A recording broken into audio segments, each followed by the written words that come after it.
Vamos a ver ahora cómo abordamos el tema de la neuralgia herpética.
Vamos a hacer un análisis de los tratamientos propuestos por las diferentes sociedades o publicados en la bibliografía. Principalmente estos son los artículos a los que vamos a hacer referencia, las recomendaciones para el manejo de herpes zóster, las guías de la Sociedad Europea de Neurología y un artículo particular que habla sobre tratamiento de sulfadiazina plata en las lesiones herpéticas. Tratamiento antiviral: no está recomendado de ninguna manera el uso de tópicos. Los corticoides solo en pacientes sin contraindicaciones y cuando hay un alto componente inflamatorio en las lesiones. Los tratamientos antivirales con los esquemas habitualmente conocidos: aciclovir 800 miligramos 5 veces por día, 7 a 10 días, o famciclovir en dosis adecuadas o valaciclovir. Comenzar lo antes posible, esto es fundamental. Y el objetivo es reducir la duración del episodio, la intensidad del dolor y en cierta medida prevenir la neuralgia posherpética. En cuanto al tratamiento analgésico, lo que proponen las guías es tramadol entre 25 y 400 miligramos, paracetamol de 500 a 4000 miligramos, gabapentin 900 a 3600 miligramos, pregabalina 25 a 600. Sulfadiazina plata con lidocaína como tratamiento local porque inhibe la replicación viral por un lado y da una analgesia por la lidocaína. Amitriptilina de 10 a 25 miligramos por día también como antineuropático. Venlafaxina en dosis adecuadas de 25 a 225 miligramos día. Duloxetina de 30 a 120 miligramos día. Opioides, poco lugar, pero cuando hablamos de opioides, tramadol principalmente, metadona. La mayoría de los trabajos no hablan de metadona, hablan de oxicodona y morfina. Como tratamiento invasivo, bloqueo epidural, bloqueo neurolítico del ganglio de Gasser cuando se trata de un herpes en región del trigémino, láser y bloqueos paravertebrales. Los corticoides epidurales: clínicamente el beneficio de los esteroides epidurales sería mayor en determinados pacientes, en determinadas circunstancias. Cuando existe evidencia que indica que la administración de esteroides epidurales dentro de los primeros 3 meses de aparecido el rash, se disminuiría la incidencia de neuralgia posherpética en los pacientes mayores de 50 años. Esto es en lo único que está demostrado que sirvan, no es para todos. ¿Cuál es la propuesta dada de tratamiento en función del paciente? El tratamiento se debe realizar aplicando analgesia racional y balanceada, sin ninguna duda, conocer el terreno del paciente, la ventana terapéutica, las comorbilidades físicas y psicológicas, evaluar siempre el impacto total de la enfermedad y evaluar la ansiedad, depresión e insomnio. El tratamiento tiene un componente tópico y un componente sistémico, y tenemos que usar los dos, no es uno u otro. Yendo de la fisiología individual hacia un tratamiento individualizado, sabemos que los pacientes que tienen un herpes zóster van a tener fisiopatológicamente descargas ectópicas, sensibilización periférica, central, pérdida de la modulación descendente. Hay predominancia de determinados mecanismos y ver cuál es la evolución, ver cuáles son los mecanismos que predominan en estos pacientes y en función de esto aplicar un tratamiento individualizado según el tiempo de la afección y ver la respuesta individual de cada paciente. ¿Qué vamos a usar? Antivirales, antibióticos si hace falta, si está impetiginizado, sulfadiazina plata en forma local, lidocaína y opioides tópicos eventualmente, opioides, pentines y antidepresivos por vía oral, y eventualmente en determinados pacientes técnicas invasivas. Siempre vamos aumentando la complejidad del tratamiento según la respuesta del paciente.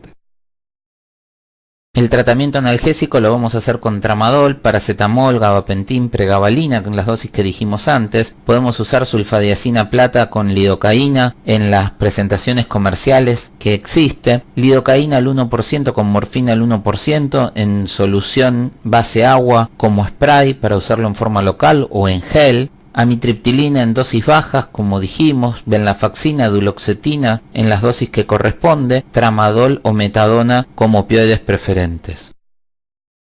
¿Cuál es la estrategia multidimensional en la neuralgia herpética? Siempre pensando en que los pacientes que tienen una neuralgia herpética tienen un impacto funcional y un impacto afectivo. Lo que buscamos es tratar de mejorar esto, mejorar funcionalmente, mejorar afectivamente, teniendo en cuenta cuál es el terreno y la ventana terapéutica de cada uno de los pacientes. Vamos a usar opioides y anticomiciales, vamos a usar lidocaína con morfina local, sulfadiazina plata, podemos usar frío, aislantes de contacto y antivirales. Todo esto pensando, como decimos siempre, desde el modelo multidimensional en función de cuáles son las mejores piezas del rompecabezas para este paciente y no nos olvidemos de ajustar las dosis a cada uno de los pacientes. Vamos a ver ahora cómo abordamos el tratamiento de la neuralgia posherpética. Como siempre pensemos desde la etiología del síndrome neuropático, particularmente en este modelo de neuralgia posherpética.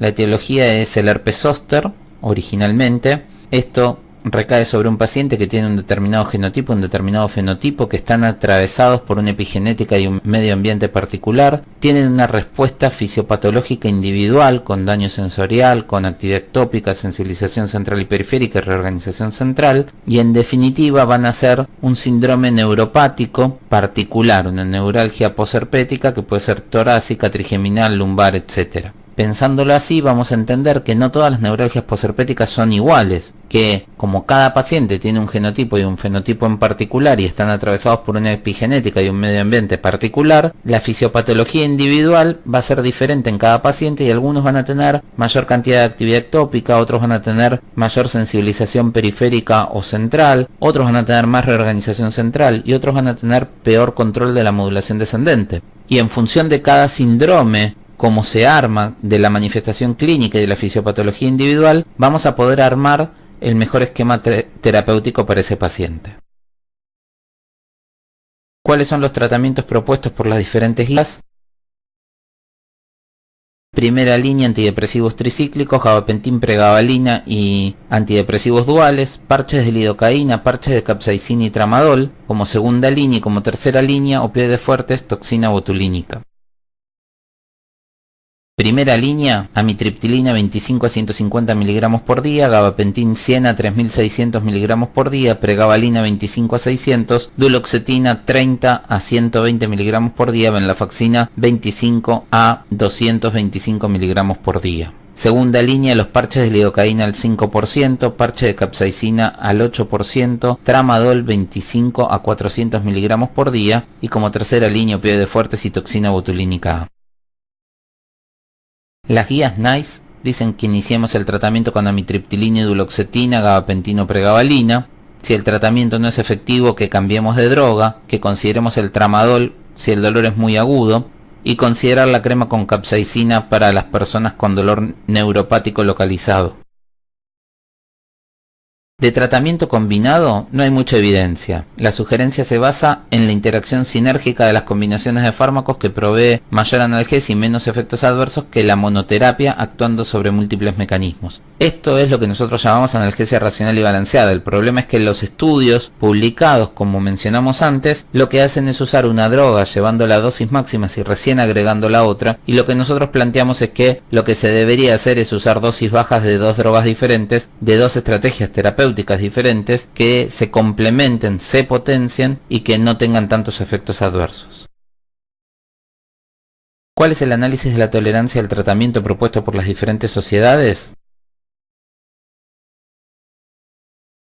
Amitriptilina 25 a 150 miligramos por día. Hay que tener en cuenta el riesgo cardiovascular del paciente, en particular la presencia de glaucoma o prostatismo. Con gabapentin hay que tener en cuenta la somnolencia y los mareos que puede dar, y con pregabalina principalmente la somnolencia, que a veces es limitante. La duloxetina hay que tener en cuenta el terreno, quién es el paciente, cuál es la carga psicopatológica que tiene, porque a veces puede estar hasta contraindicada. Venlafaxina lo mismo, tenemos que tener en cuenta el terreno. En cuanto a la segunda línea, no disponemos en la Argentina ni parches de lidocaína al 5%, ni parches de capsaicina al 8%.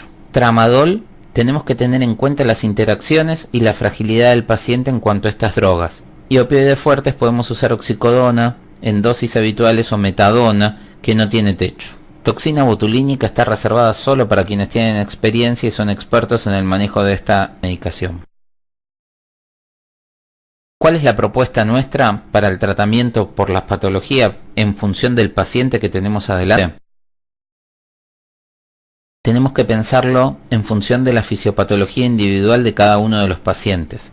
Recordemos, según el genotipo, la epigenética y el fenotipo, teniendo en cuenta cuál fue la lesión herpética que originó todo esto, teniendo en cuenta qué mecanismos fisiopatológicos son descargas ectópicas, sensibilización periférica y central, reorganización central, pérdida de modulación descendente. En función de esto, la manifestación clínica, cuál es el síndrome doloroso neuropático individual según los descriptores que tenga el paciente, y desde los descriptores pensar cuál es el mecanismo fisiopatológico que predomina, y en función de esto decidir qué tratamiento vamos a hacer, pensando siempre en un tratamiento multimodal. Siempre tenemos que pensar en tratamiento combinado, siempre tenemos que pensar en cuáles son las estrategias tópicas y cuáles son las estrategias sistémicas para el tratamiento. Y como siempre, la combinación ideal al mejor precio, buscando la máxima eficacia y eficiencia, menor toxicidad, menor interacciones farmacológicas, teniendo en cuenta el diferente perfil de efectos adversos de los fármacos, teniendo en cuenta los diferentes mecanismos de acción, teniendo en cuenta el diferente sitio de acción, según los mecanismos fisiopatológicos predominantes en cada paciente en particular, en función de los descriptores de dolor que tiene. Seleccionando los fármacos no solo pensando en los mecanismos fisiopatológicos predominantes, sino además por el terreno y ventana de cada uno de los pacientes que tenemos adelante. Y siempre buscando el mejor precio. Entonces, pensando el tratamiento, vamos a empezar con anticomiciales seguramente, vamos a usar opioides fuertes y antidepresivos en caso de necesitarlos, vamos a usar lidocaína con opioides, capsaicina tópicos en caso de que tengan indicación para nuestro paciente, y finalmente, en los pacientes que no respondan adecuadamente, técnicas intervencionistas. ¿Cómo pensamos el tratamiento? Si el paciente tiene predominantemente síntomas de depresión, antidepresivos. Si el paciente principalmente tiene síntomas de ansiedad o insomnio, empezamos con anticomiciales, pudiendo cambiar y hasta combinarlos.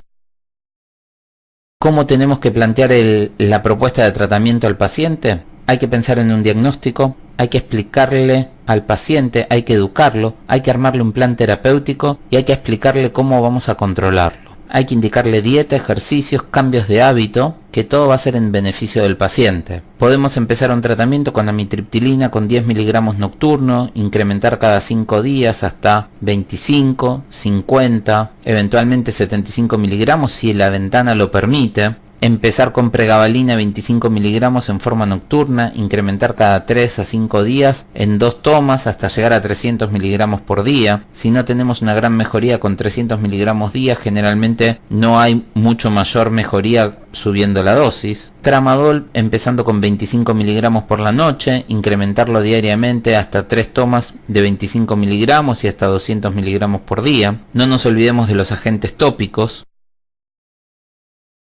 Y dentro de los agentes tópicos tenemos las cremas con capsaicina, la capsaicina en parches no disponible en la Argentina en este momento, la lidocaína en crema al 1 o al 2%, los parches de lidocaína al 5% que no tenemos disponibles en la Argentina en este momento, las cremas con EMLA, lidocaína y prilocarpina son sumamente útiles, los geles con morfina y lidocaína en diferentes concentraciones, y lo podemos usar en solución pulverizada también.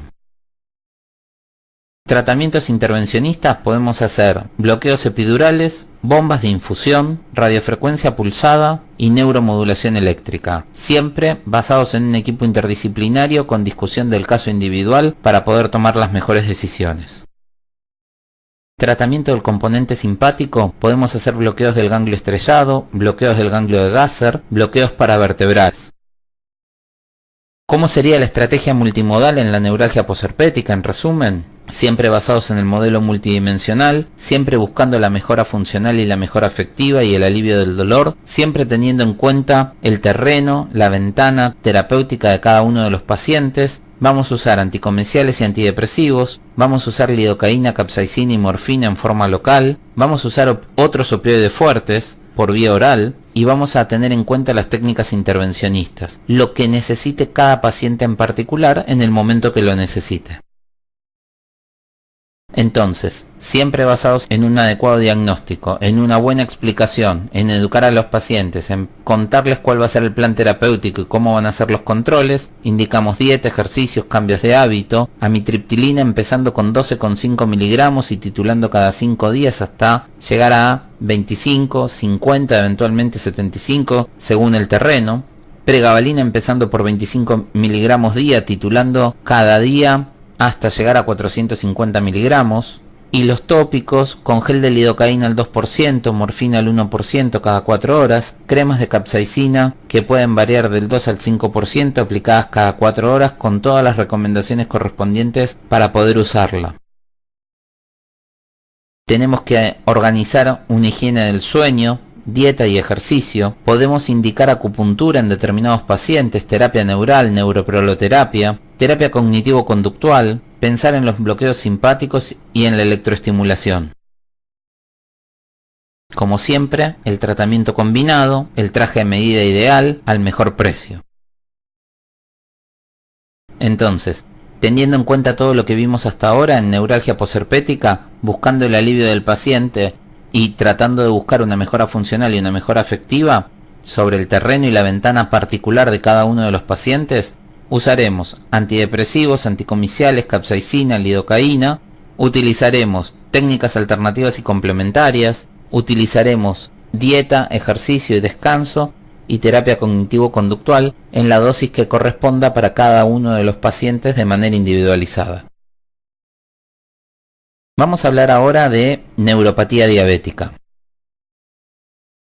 De la etiología del síndrome neuropático, como hicimos con todas las presentaciones hasta ahora, tenemos que tener en cuenta que frente a la diabetes tipo 1 y tipo 2, frente a la agresión de la hiperglucemia sobre los nervios y los derivados del azúcar y la vía del sorbitol sobre los nervios, según el genotipo y el fenotipo de cada uno de los pacientes, atravesados por una epigenética en particular y por un medio ambiente en particular, vamos a tener una fisiopatología individual de cada paciente, con daño nervioso, con actividad ectópica, con sensibilización periférica y central, con reorganización central, afección de la modulación descendente particular para cada uno de los pacientes, que van a ser una manifestación clínica, un síndrome neuropático particular para cada uno de los pacientes, con una polineuropatía diabética distal simétrica sensitivo motor autonómica, una mononeuropatía, una neuropatía simpática con compromiso cardiovascular, gastrointestinal o incluso un pie diabético. Esto va a ser particular de cada uno de los pacientes en función de cuáles fueron los mecanismos fisiopatológicos que intervinieron en este paciente en particular, según la agresión por un lado y cómo fue atravesado eso por el genotipo y el fenotipo del paciente según la epigenética y el medio ambiente.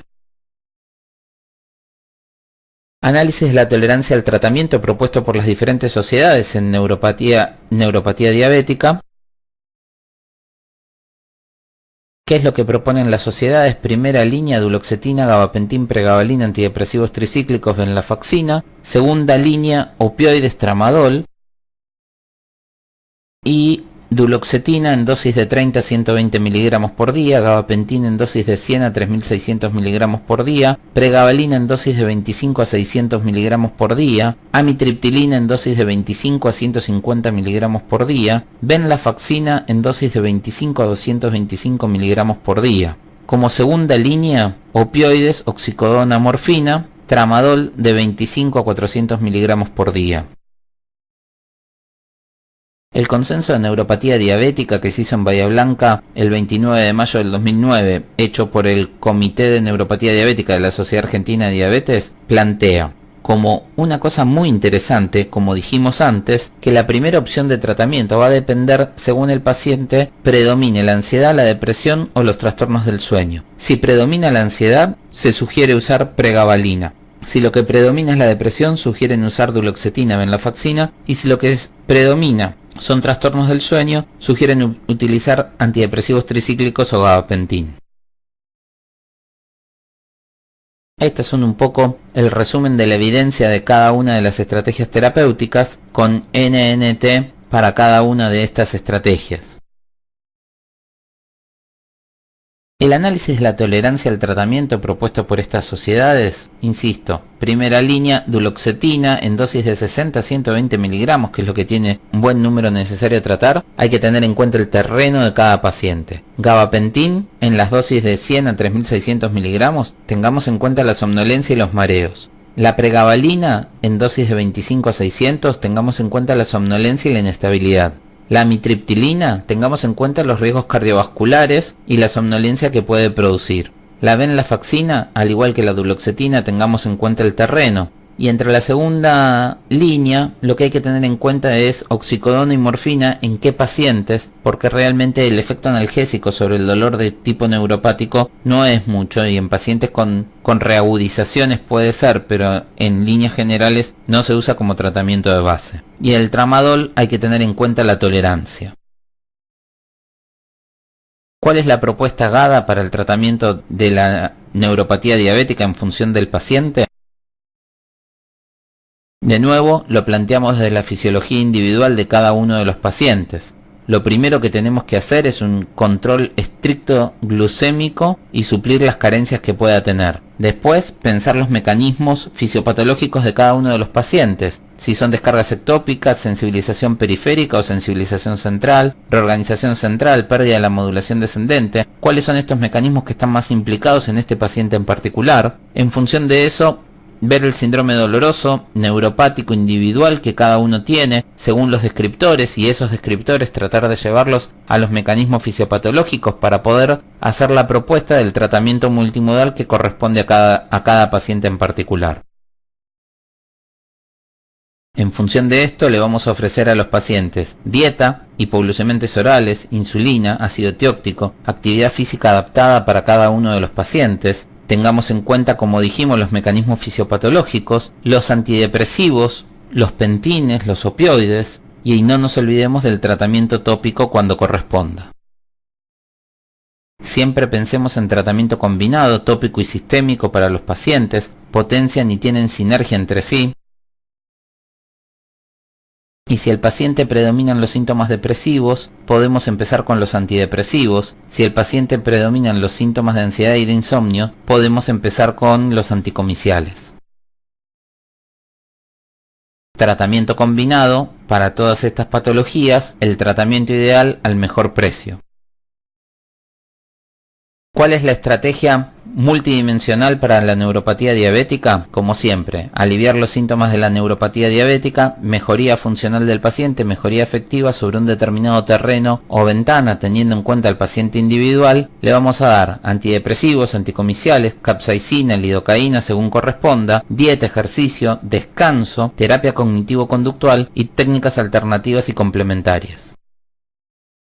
¿Cuál es la propuesta de GADA para el tratamiento de estas patologías según el paciente? Como siempre, un adecuado diagnóstico, una buena explicación, educación, un plan terapéutico, controles, dieta, ejercicio, cambios de hábito, es fundamental. Amitriptilina en dosis baja, 12,5 nocturno, incrementando cada 5 días, llegando hasta 25, 50, 75 en algún paciente en particular. Pregabalina empezando con 25 miligramos por la noche, titulando hasta aproximadamente 300 miligramos día si el paciente lo tolera, tratamientos tópicos con lidocaína o con capsaicina.